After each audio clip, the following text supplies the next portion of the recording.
Welcome along to the Make It Count podcast. My name is David. And I'm Matt. And together we are the Taylor Bros. And we are here with the Make It Count podcast.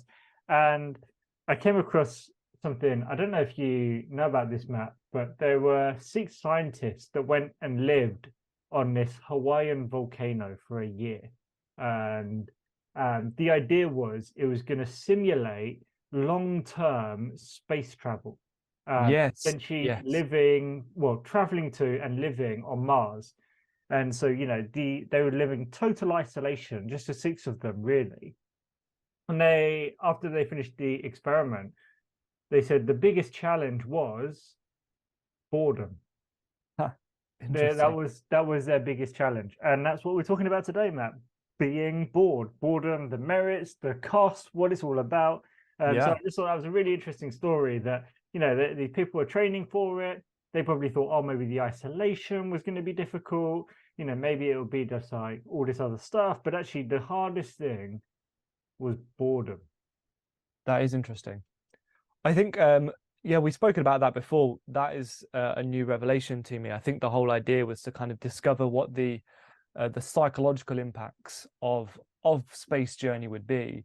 And effectively this whole thing of, if you're going to pick people to go to Mars and just like these long-term things, you have to make sure you're picking people that are, psychologically and emotionally stable and well balanced, or just, mature, because you can't have someone that's, going to just absolutely flip out. Yeah, well, and as well, collaborate as a team. There were 6 of them that had to work together in probably tight and restrictive environments. So they're probably like, oh, how's this gonna, like you said, affect the psyche of those like close bounds, bumping up against each other, all this sort of stuff. And it's like, yeah, that probably all happened, but their conclusion was the biggest challenge was boredom.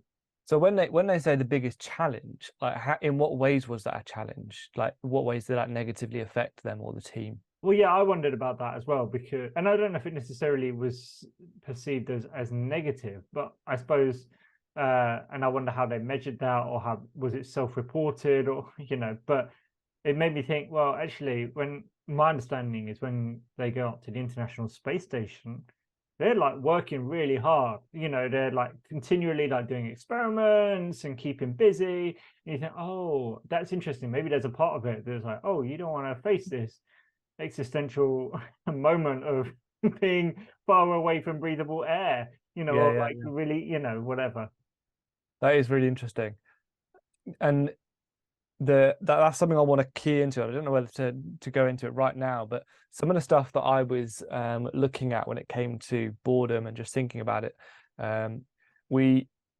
it often is perceived as just this negative experience. It's not a pleasant experience, is it? And we often think, oh yeah, boredom is the cause of, just we run away from it, and so we try to distract ourselves with, from boredom at work, or some of the stuff I was reading there was saying, like, through the 20th century, there was lots of study and writing and thinking about kind of the effect of increased leisure time and how that might lead to boredom, especially, in amongst youths. If they're not working or they're not studying, they got lots of leisure time, they're bored, and that was linked to things like crime and antisocial behavior. And whether that's true or not is almost besides the point. But it was this idea that boredom leads to negative consequences. And I think there's a lot more people coming and going, actually, now we recognize that boredom itself can be a positive or it can be a negative, depending on maybe how you respond to it. And again, that comes back to the classic, our response to the situation, our responsibility. And boredom, it can be, the way I heard someone say it can be this great clearinghouse where it just gets rid of, well, you've got rid of all of the I suppose the distractions, and your brain is now just free to wander, and in that space creativity can happen. Well, yeah, and I think that's really interesting. I suppose it's helpful to start at a place, because basically there was a research, I think it's James Dankert, he'd done some stuff, he might have even written a book on it, but he basically went, yes, boredom is deeply unpleasant. And he's even trying to see some of the positive sides of it, but he's like, yeah, ultimately it's deeply unpleasant. And he even went, I can't, yeah, like aggressively like devastating, it's just like really just not something in any way pleasant. Yeah. There's somebody else I was listening to, and they talked about how he heard about this moment in the 1850s. I think it was in the US, but if you wanted to get a new pair of shoes, someone would walk in, and everybody would see that customer, right? And they talk to that customer, and then they would make the shoes for that customer. And it was this whole, like, you saw the whole process, everyone was involved, everyone who knew who the thing, and he maybe made like 2 pairs of shoes a day. But it was Right. direct to customer, and you were part of this whole moment. Then we have these factories that basically went, no, you don't get to be involved in creating the whole thing. You just create this one tiny bit millions of times, and it stripped the meaning out of work. And Yeah. effectively, that a lot of the stuff I've seen is basically almost deliberately stripped the meaning out of work in the name of efficiency and quality. And ultimately, that's where boredom was sort of like created. Interesting.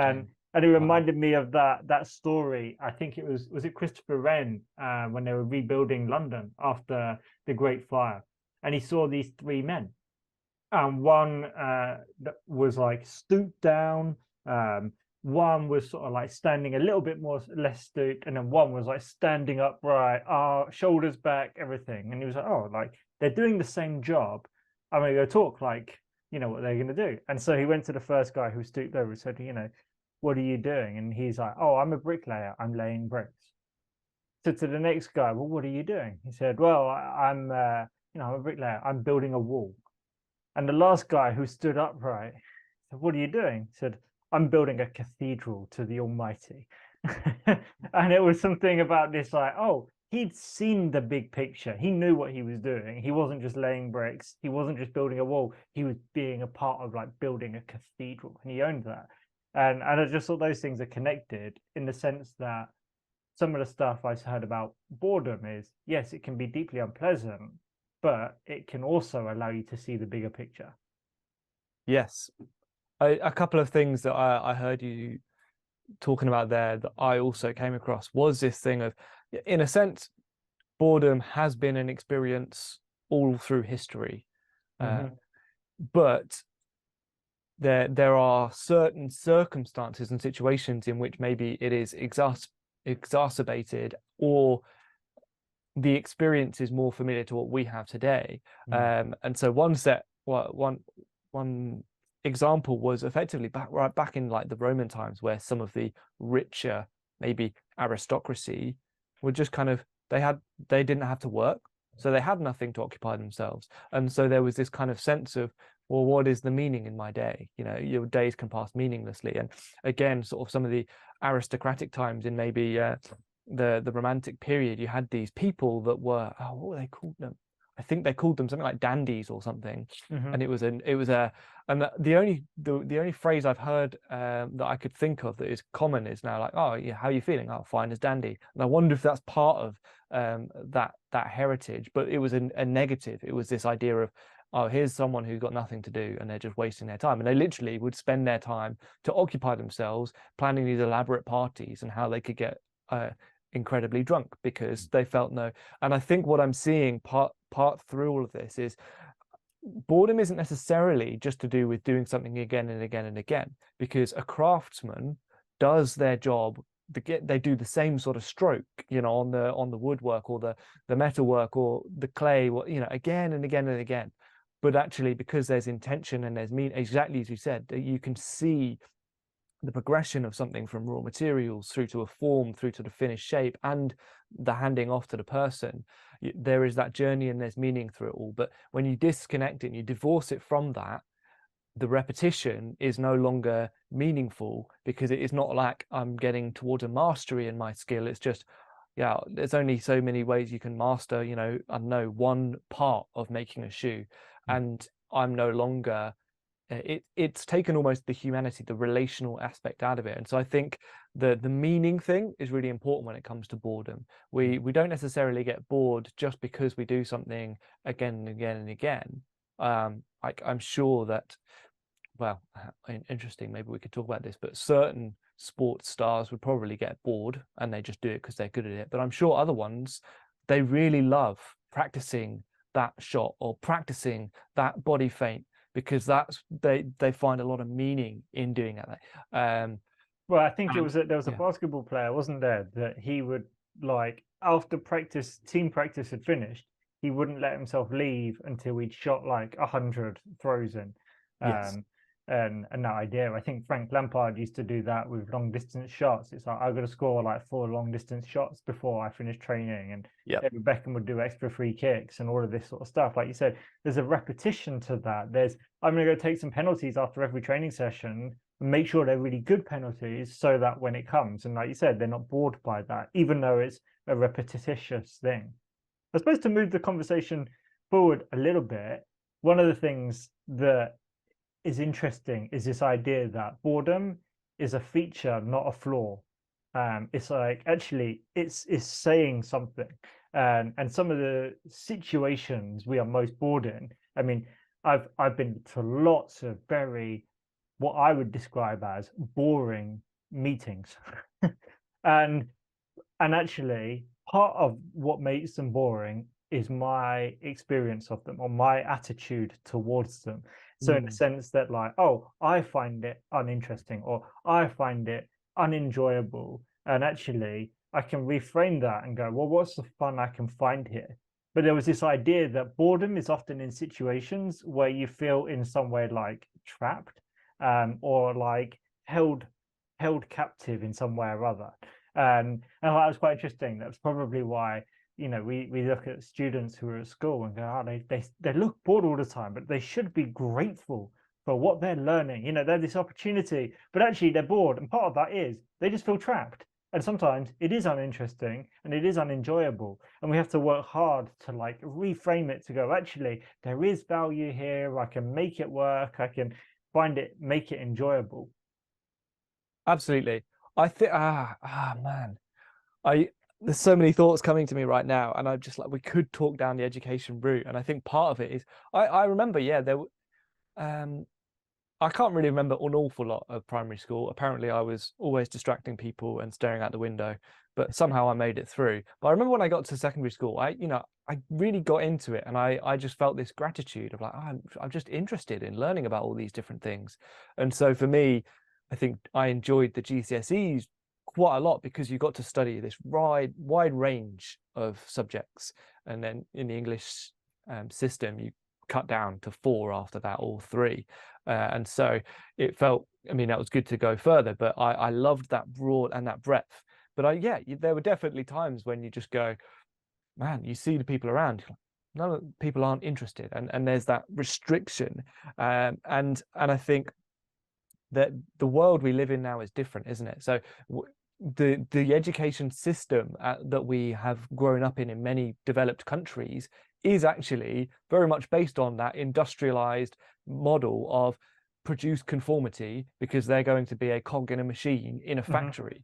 And that has been tweaked and changed as it's gone to more a knowledge economy, but it's very much teach a set number of facts, a set way of thinking in order to produce a set kind of worker. And you kind of go, well, the world we live in now is just not that. And I'm very much thinking about kind of how artificial intelligence is developing at a crazy fast speed right now. And you've got the, Microsoft coming out and Google coming out with all these things, basically going, look, we can take all the drudgery out of your work.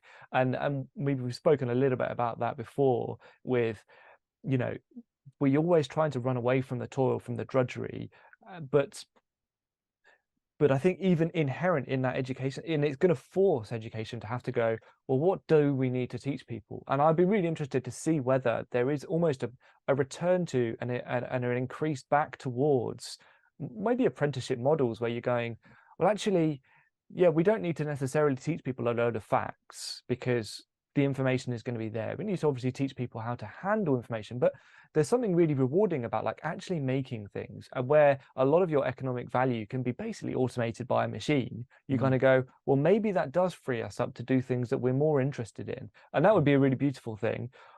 Will it happen? I don't know. But it would be great if we could almost go, this is how we channel our boredom well. Because I mean, we haven't spoken about it yet. But of course, what do we typically do when we're bored? And we did speak about it a few weeks ago in the Indistracted episode, where you spoke about, when I have my phone across the room, I notice that urge to pull it out of my pocket because it's not there. And it's almost like we have that pain of the boredom and we want to quickly eliminate it.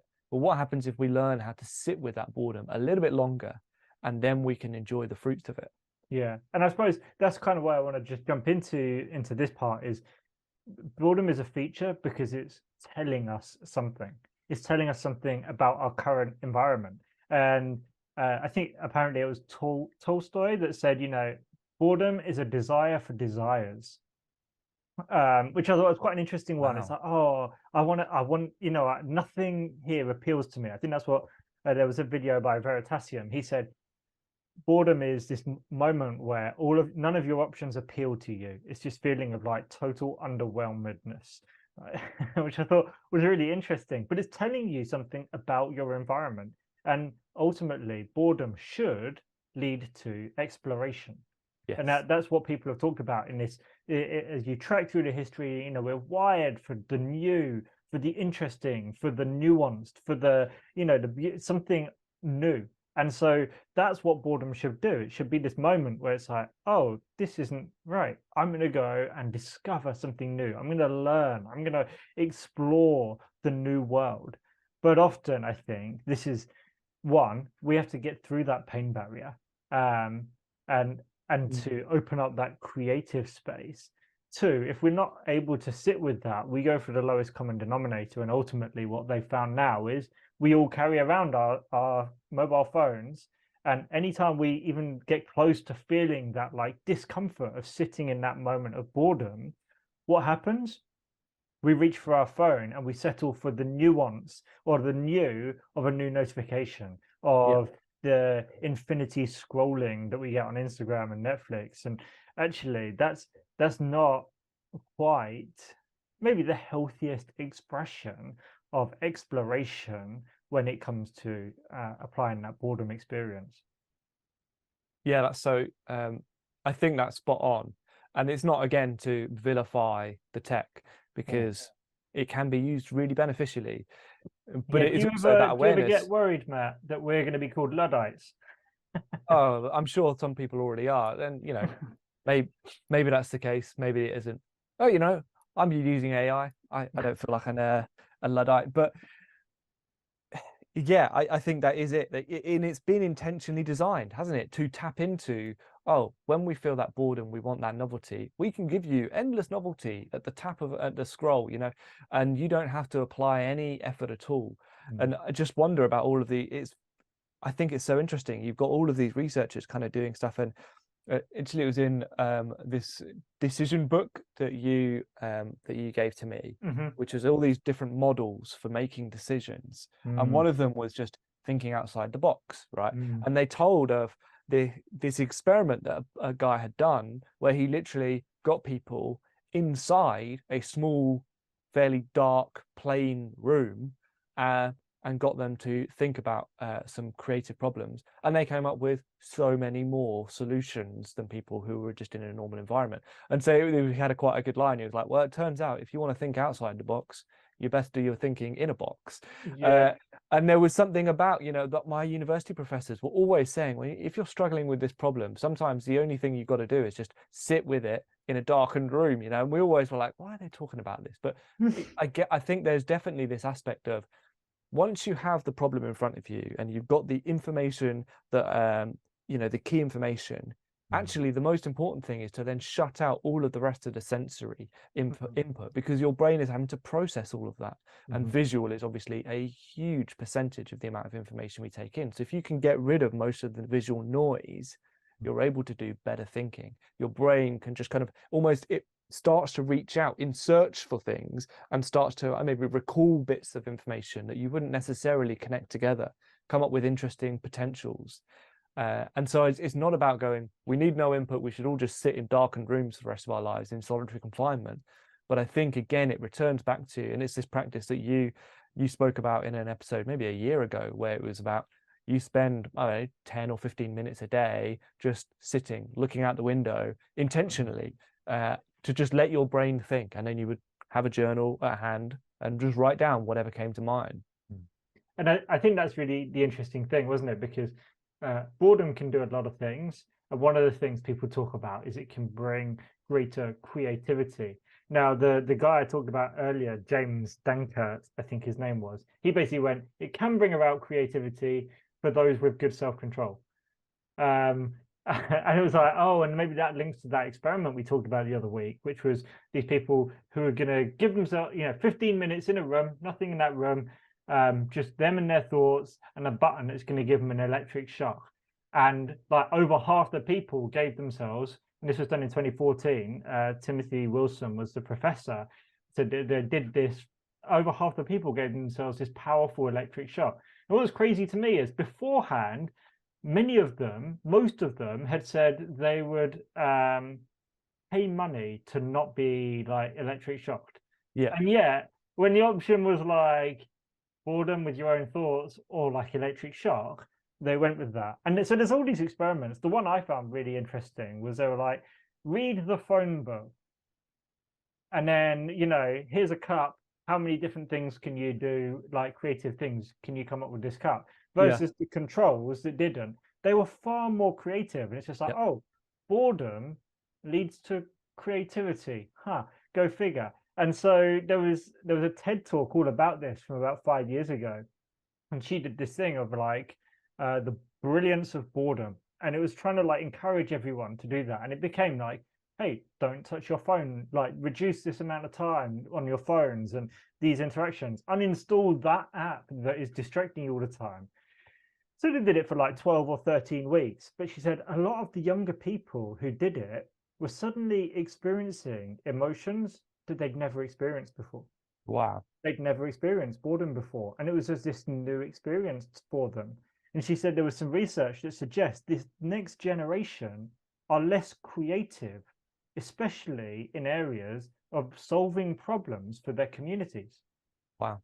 And you're like, oh, that's so interesting. Like this has a real world cost. That like the benefit of being bored is that, like you said, that loads of people talked about this default node network. I don't know, it's part of the brain. It sounds very computery, maybe not very whatever, but it's like this point where your brain starts connecting things that don't normally connect. It sort of brings things together. It helps you observe things. And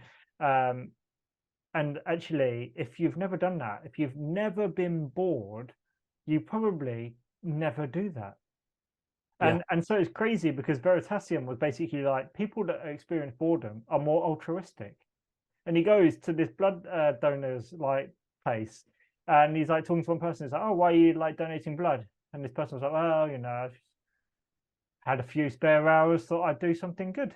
And they're like, "Yeah, that's it." Like people are more likely to give and be generous when they are bored. They think about their wider communities more. Wow. It's so interesting. And yet we like bury that under and experience it as pain and don't see the positives of it, which is these ideas of creativity and altruism. Wow. So I think we're probably just going to land the plane there. You've mentioned a couple of videos there. I don't know if you want to include them in the show notes. They sound like good videos to me. That TED Talk and the Veritasium video, his ones are always good. I did listen to another podcast on boredom. We could potentially link that in the show notes as well. I didn't speak about it much, but it was coming at it from a more literary arts point of view. Very interesting as well. I've enjoyed this. I would wrap up by just saying, I heard someone say this. If you want to like lean into boredom a little bit more, you say, actually, I want this. The best way to do that is to create more situations where you're bored. It's like really obvious, right?